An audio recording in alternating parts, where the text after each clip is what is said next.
It is rare for seasoned detectives of New York City to feel rattled. Men and women who had spent decades chasing killers, robbers, and swindlers thought they had seen every trick in the criminal playbook. Yet on a humid September evening in 2016, an emergency call dragged them into something far more peculiar than they could have imagined. It was not the violence that made this case unforgettable, it was the sheer audacity, the ingenuity, and the terrifying coldness hiding behind an ordinary smile and a slice of cake. The dispatcher's voice carried urgency. A 35-year-old woman had reported a burglary, but her condition was fragile. She was slurring her words, drifting in and out of consciousness. When the patrol car pulled up to a modest apartment in Queens, the responding officers found the victim pale, trembling, and clutching her stomach as though poisoned. Her name was Olga, a Ukrainian immigrant who worked as a beauty therapist. What she told the officers sounded unbelievable at first, too bizarre, too cinematic to be true. Between bouts of dizziness, Olga explained that she had just returned from a hospital where doctors had struggled to understand her sudden illness. She had been vomiting, her head spinning so violently that she fainted repeatedly. But the strangest part wasn't her sickness, it was what she found when she came back home. Jewelry boxes open, money missing, drawers rifled through. The officers tried to make sense of her story. Olga swore she hadn't taken drugs or alcohol. She insisted that the culprit was not a burglar sneaking through her window, but someone she knew. A woman who looked disturbingly like her. Earlier that day, Olga had been cornered by a persistent client, Victoria, a woman she recognized from previous visits to her salon. Victoria often behaved as if they were close friends, though in truth, Olga kept her at arm's length. That morning Victoria demanded eyelash extensions at Olga's apartment. Olga refused, she never accepted clients at home. But Victoria would not take no for an answer. Her insistence was suffocating, and eventually Olga caved, agreeing to let her in. When Victoria arrived, she wasn't empty-handed. In her delicate hands she carried a glossy white box from one of the best local bakeries. Inside, 3 perfect slices of cheesecake. She smiled like we were celebrating something, Olga later recalled, her voice trembling. She ate 2 slices herself, then told me I had to take the last one. Olga hesitated. The gesture seemed kind, but there was something about the insistence, the way Victoria watched her lift the fork. Still, she gave in, swallowing the dessert. Within minutes, her world tilted. The room spun violently, nausea tore through her body, and darkness swallowed her vision. By the time she regained consciousness half an hour later, Victoria was gone. And so were her most valuable possessions. To the patrol officers listening, it sounded like a fever dream. A mysterious doppelganger forcing cheesecake on her? A sudden blackout? Missing valuables? Their training pushed them toward skepticism. Olga's lethargy, the strange way she slurred her words, all of it looked like drug use. They even suspected she had imagined the whole story. But Olga held her ground. It was the cheesecake, she insisted. She poisoned me. A search of the apartment uncovered the discarded bakery box in a trash bin. The officers bagged it for evidence, though they doubted anything would come of it. Forensics later confirmed their doubt. No poison, no trace of harmful substances. To them it seemed like a false alarm. The report was nearly closed, until an unexpected witness stepped forward. The very next day, Olga's neighbor noticed something deeply unsettling. A dark-haired woman loitering near Olga's apartment door, slipping in and out as if she belonged there.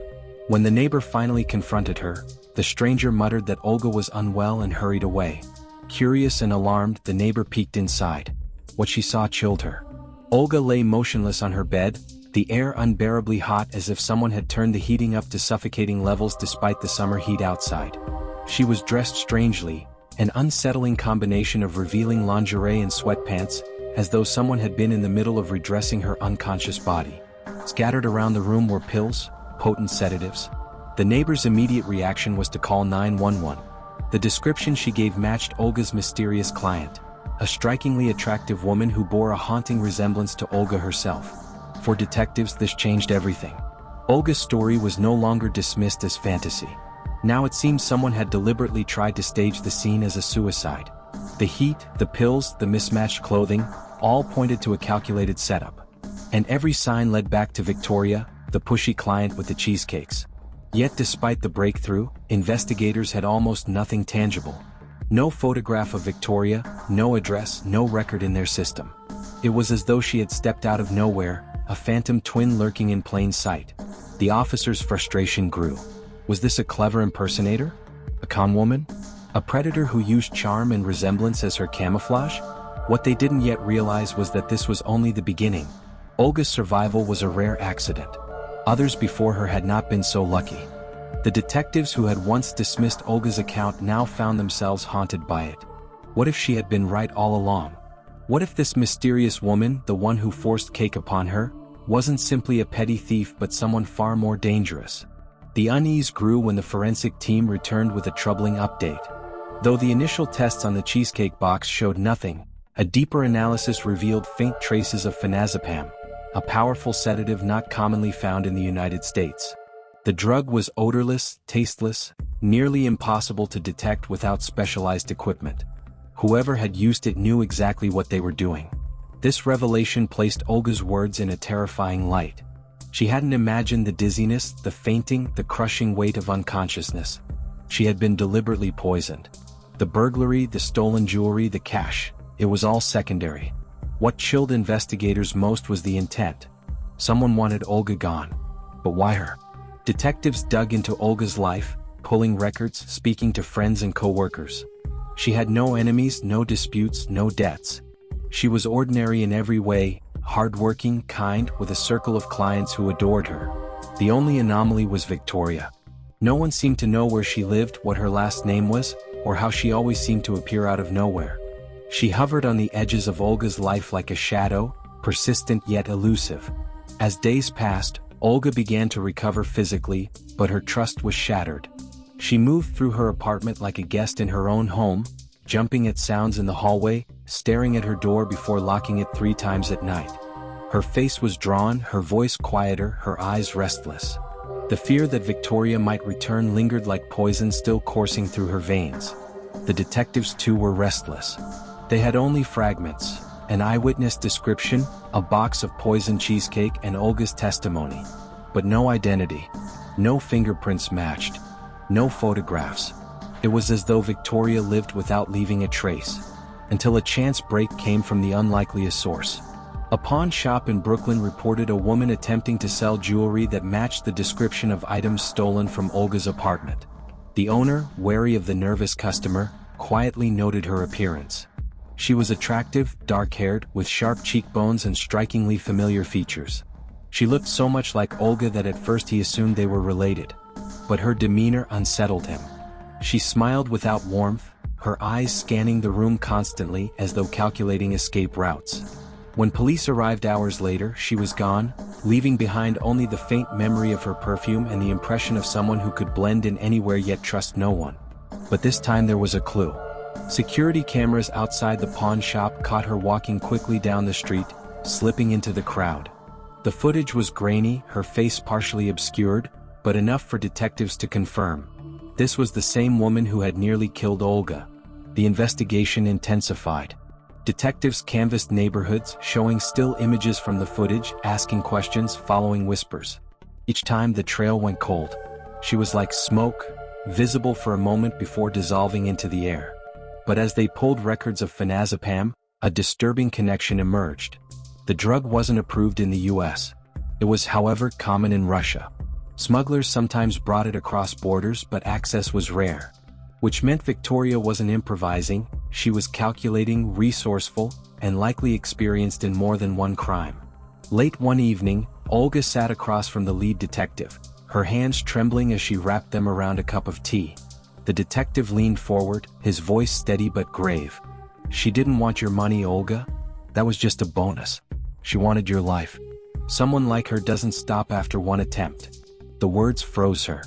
Olga realized what she had escaped wasn't a burglary, it was an execution. And then came the moment that would cement the horror of what she was facing. The police uncovered that Victoria's real name was Yelena, a Russian immigrant with a history of fraud and theft under multiple aliases. She had reinvented herself again and again, slipping into new identities like a snake shedding its skin. Each time she grew bolder, colder, more dangerous. Olga's case was no longer an isolated attack. As detectives pieced together fragments of Yelena's past, they discovered similar stories: clients drugged, valuables stolen, victims left unconscious. But most never lived to tell the tale. The thought gnawed at Olga. She had been chosen, targeted with chilling precision. Yelena hadn't stumbled into her life. She had studied her, mirrored her appearance, and slipped into her world like a counterfeit reflection. It was not theft, not even attempted murder, it was the theft of identity. And as the detectives realized, the case was only beginning to unravel. Because in the shadows of New York, another victim had already been marked. The city had always carried its share of secrets, but the kind that now stalked the detectives felt darker, more insidious than anything they had confronted before. Every file they opened, every witness they questioned, painted the same unnerving picture of a woman who was both everywhere and nowhere. Yelena's aliases stretched like spiderwebs across New York, different names, different jobs, but the same chilling patterns. She would slip into someone's orbit, win their trust with charm and uncanny familiarity, then vanish, leaving only emptiness, theft, or a body. The detectives knew Olga's survival was a crack in Yelena's otherwise perfect mask. For the first time, there was a living witness who had seen her face and survived her poison. That made Olga valuable, but it also made her a target.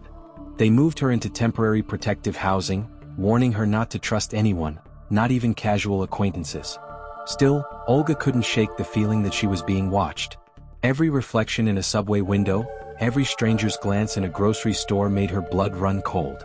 Was it paranoia, or was Yelena really there, circling her like a predator waiting for the right moment?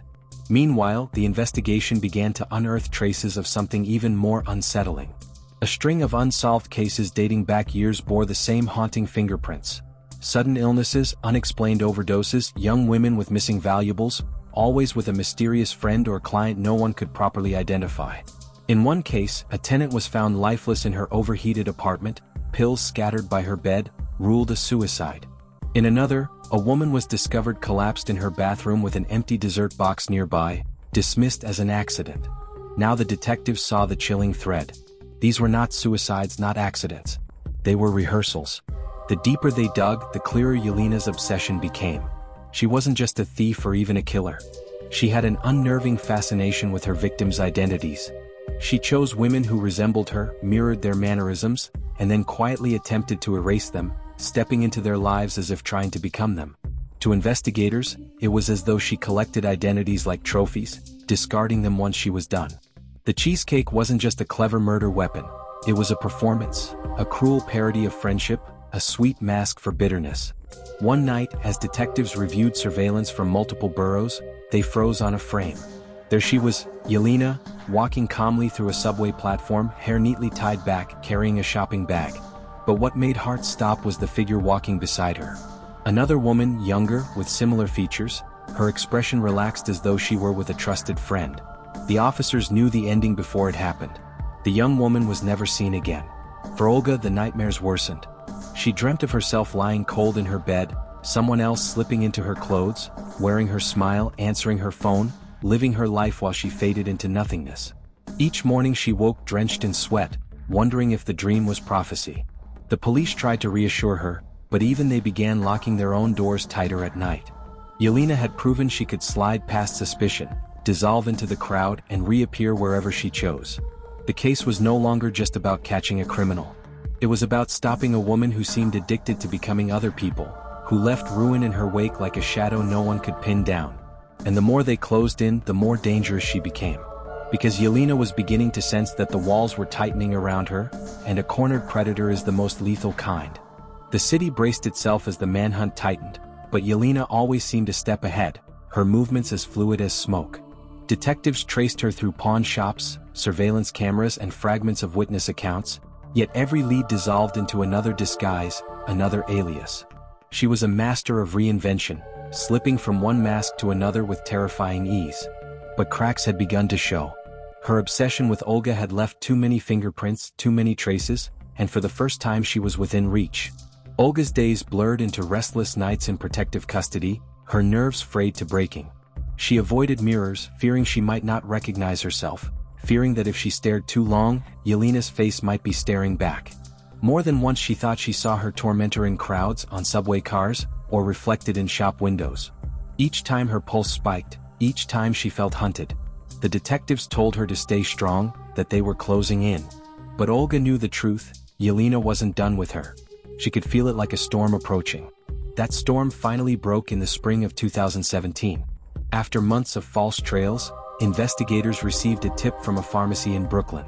A woman had attempted to buy phenazepam under a fake prescription. The description was unmistakable: dark-haired, striking, with features so similar to Olga that the pharmacist thought she was her. Officers staked out the area for days until they finally spotted her. Yelena walked with casual grace, her handbag slung loosely, her expression serene as though she didn't have a care in the world. But beneath that calm exterior was a predator who had eluded capture for years. The takedown was swift but tense. As plainclothes officers closed in, Yelena's eyes flickered, calculating escape. For a heartbeat, it seemed she might vanish again into the crowd. But this time there was no exit. She was forced to the ground, handcuffs snapping around her wrists as pedestrians stopped and stared. The mask had cracked at last. In interrogation, she remained poised, almost amused. She denied everything, claiming she was misunderstood, claiming Olga was framing her. But evidence piled up: the poisoned cheesecake, the stolen jewelry, the false passports found in her apartment, the fingerprints linking her to prior crimes. Piece by piece, her empire of lies collapsed. For Olga, facing her in court was like staring into a distorted mirror. The woman who had nearly stolen her life sat across the room, dressed neatly, her eyes cold and unblinking. Prosecutors laid out the story: the calculated poisoning, the staging of a suicide, the pattern of targeting women who resembled her. The jury watched, horrified, as the tale unfolded. It was not just a case of attempted murder, it was a chilling saga of identity theft pushed to its most nightmarish extreme. When the verdict came, guilty on multiple counts, relief swept through the courtroom. Olga wept quietly, though her scars would never fully heal. The thought of someone trying to erase her existence, to step into her skin and live her life, would haunt her forever. Yet she had survived. She had broken the pattern. Yelena, meanwhile, sat expressionless as the sentence was read. Life behind bars. Even then, some whispered she smiled faintly, as though prison was only another mask to wear, another role to play. But this time the stage was smaller, the audience unforgiving, and the curtain had finally fallen. The case became a chilling reminder of how evil can wear the most ordinary face.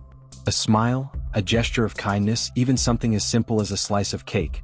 Behind it could lurk something monstrous. Olga's story wasn't just survival, it was a warning. Evil doesn't always arrive with a weapon. Sometimes it arrives with dessert.